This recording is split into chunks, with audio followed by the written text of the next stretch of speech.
Yes. Pick.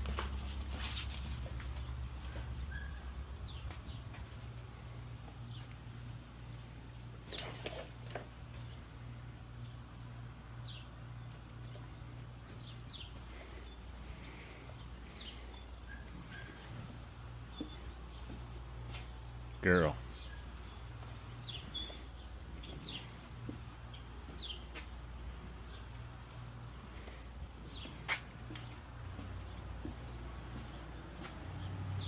Coco. Yes.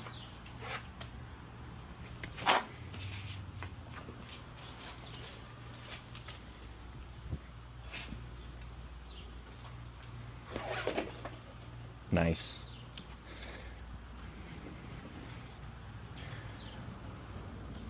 I really like doing this exercise with newer dogs, all dogs really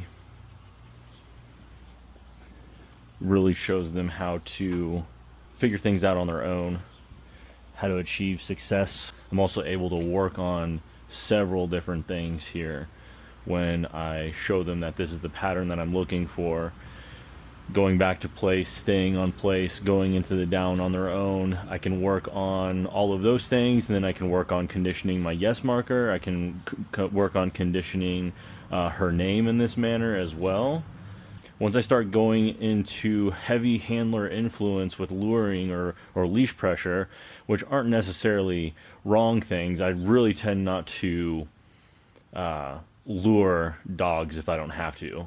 I really feel like luring with food, it just muffles things, and it's extremely hard to get rid of. You have to fade out of luring, and it's just a process that I don't really want to take with dogs. But if I can have them figure this stuff out on their own, and I'm just there reinforcing it without having to lure, that's definitely what I'm going to do. Now, leash pressure is a little bit different. You know, I will show them how to shut the pressure of the leash off in the context of some of these things. But if I don't need to, and they understand it, and that gets conditioned without any of the luring or the leash pressure, great. I'm not going to. I don't have to. I can use the leash or a training collar to fine-tune some of these standards and criteria attached and associated with some of these commands. Yes, that's what I'm looking for. When I say why yes, it's to come to me with enthusiasm.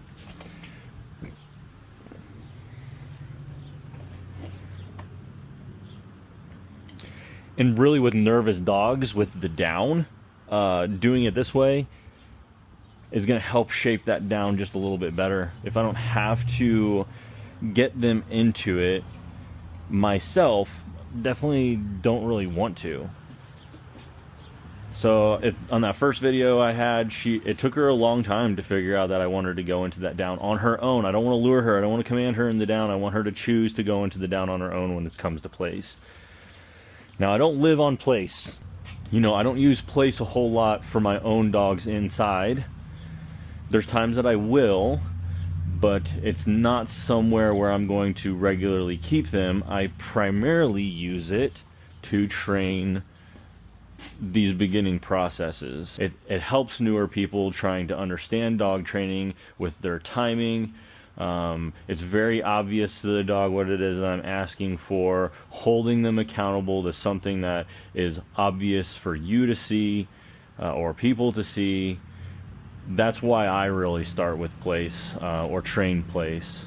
All right, so that first session or two, she was really not sure what it was I was looking for, and I let her figure it out on her own, and now I'm getting a very, very consistent behavior without a lure, without any sort of leash pressure, with a very, very minimal handler influence. So she knows how to stay there, she knows how to get there, she knows what I'm looking for once she's there. And you see she's thinking about it, she wants to get off, but there has been virtually no success when she gets off before I tell her to. She's starting to understand on her own that I want her to stay there.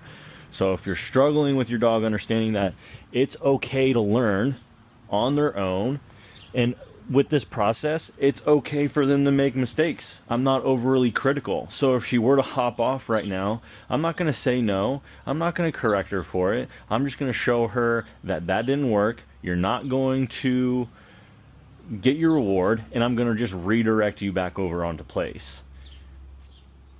And it can be a little bit time consuming, but this is the third session I've done this with her. The first day I did it, I've been kind of doing some stuff out at the park, working more on getting her overly distracted. And now we're back here, third session. She's already understanding this concept. Coco, yes.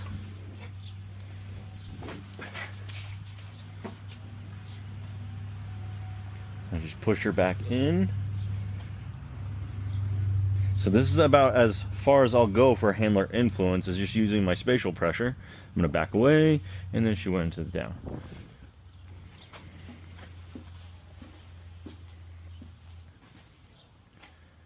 Coco.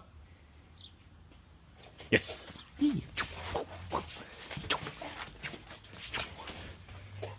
Hey.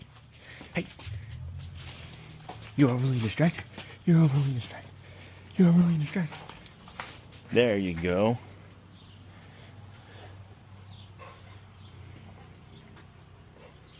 Boom, and back over. And then into that down.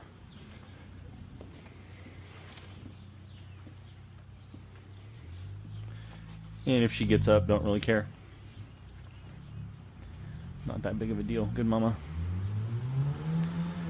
And here you can start conditioning a continuation marker if that's a system that you utilize. My marker that I go to always is primarily YES, which means we are released from behavior. We're going to go on chase to some degree. More often than not, sometimes I'll just give them in static position, but they're always moving towards me or somewhere else to get that reward. So when I do come and give a direct reward for being in position, I generally don't say anything. There are times where I will, but like if she were thinking about getting off of the place and she chose to go down, I might be like, good girl, but sometimes I'm not going to. Yes! Yeah!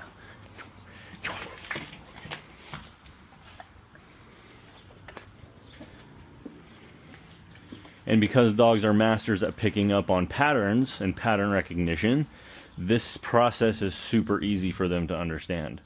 It's not very complicated. You know, it gets them up and moving. If I were using a toy here, which I will eventually start using toys for this exercise, it gets them up and moving. I get some sort of physical interaction, but I'm also mentally engaging them as well. Every dog that I've done this with is responding very similarly, if not the exact same way. So that tells me a lot about what is actually taking place in their learning process. They are actually showing me that they are retaining all of this stuff. And I don't have to be overkill with my influence. And I think, you know, past versions of my trainer self and a lot of training systems rely heavily on handler influence. Everything that I'm trying to do with dogs is to be as hands-off as possible where I can be, right? I don't want to always have to tell my dog to or not do something. You know, if I'm always constantly micromanaging my dogs, that probably tells me that I'm not having them actually retain and learn the things that I'm looking for. Right, so nobody has to tell me how to function in society, generally speaking. Yes, yeah, good girl. So we're up and we're moving. Even though I'm using food, I am still wanting to get her up and moving and going on chase for it to some degree. So food is not a bad tool to use. I primarily want to use toys, but sometimes the dog's not wanting to work for the toy to the degree of the food. Yes, yeah, good mama, good mama, good mama.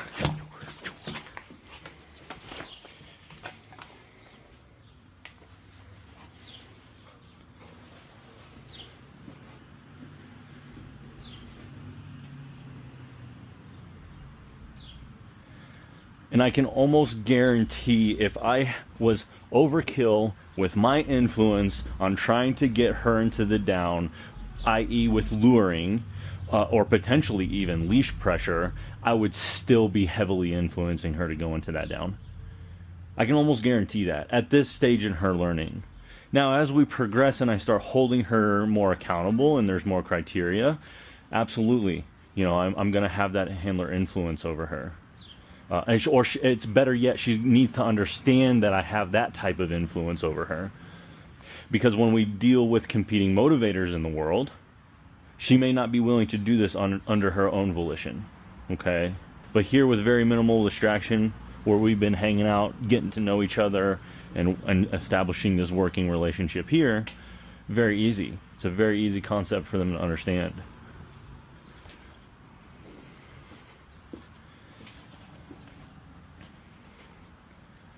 And I also don't want to be overkill with the food either, right? Once I start seeing progression and it snowballs, I'm going to start asking for more, or I'm going to be very random with what it is that I'm asking, or I'll start pairing commands together. I'll start asking for multiple commands before I give you the reward. That way I can build some longevity in how the dog works. It's not just constant shoveling food in their face in hopes that they will stay in that position. Well, I'm going to try and get away. If I'm using a system that does use food, even though I'm using the YES marker, I'm going to get away from using food as quickly as possible. Because food is not realistic, in my opinion. The toy is more realistic. Something that I'll never get away from is the toy and engagement and play with me. But food, I'm not carrying a pocket full of food around. It's impractical for me to think, or for 99.9% of the population to want to carry food around. And that's why I really use that. Yes, I can get away from it. Yes! I really like free shaping. I will shape behaviors with as little handler influence as possible with my own dogs. And that's what I want for these guys. What is successful? Getting off right here, it's not going to be successful for her. I'm just going to show her. And my redirector.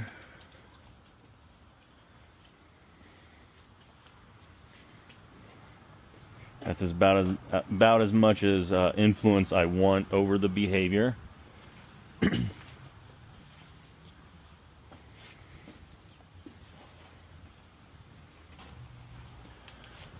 So getting off didn't work for her.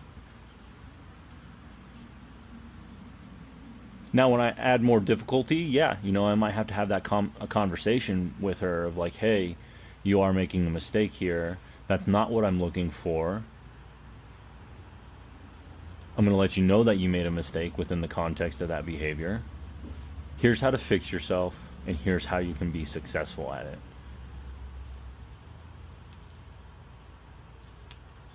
Good girl. So here I'll go ahead and mark.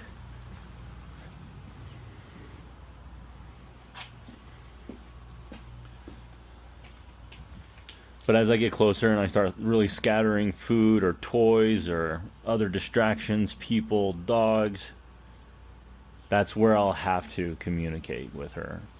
That's not something that we want. But I'm not going to have that conversation with her until she understands this concept. If you're not going to be successful because I'm going to remove what you want, right? So I'm going to remove it, and the only time you are successful is when you go back into the behavior.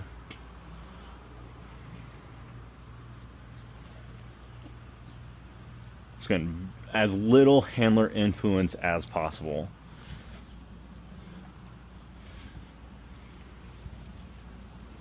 And which is why I don't command a lot in the beginning. Because once I start commanding, I have to put that criteria in the standard on the behavior. I have to hold them accountable to the behavior.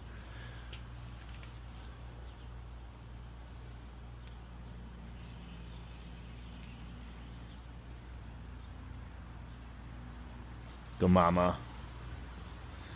So thought about it, made the right decision.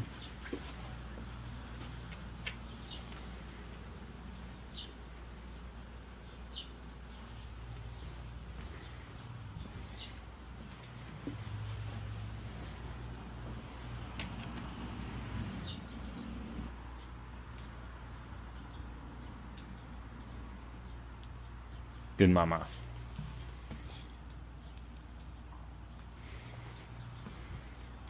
I'd much rather show my dog what I want rather than wait for them to make a mistake and show them what I don't want. And again, I'm absolutely going to show them what I do not want. But not until we establish this to some degree. And it's not going to be the same way for every single behavior or every single dog.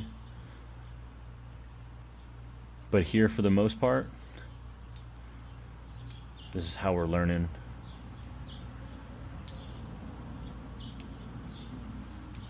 Very nice.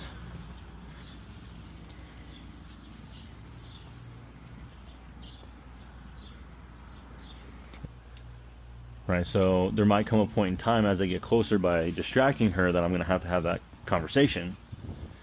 But it's not necessarily now.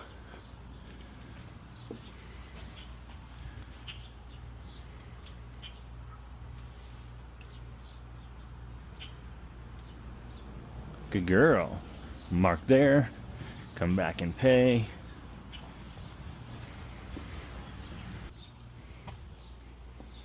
And I'm rewarding directly on place. I want that predictability to be there. Obviously, she knows that it's coming from me, but it's never out of my hands. Right? Why does your dog want to gravitate towards the food bowl? Because they know that's where they're getting it. They're not dumb. They know that you're getting it for them. But you're never directly feeding it out of the bowl from your hands.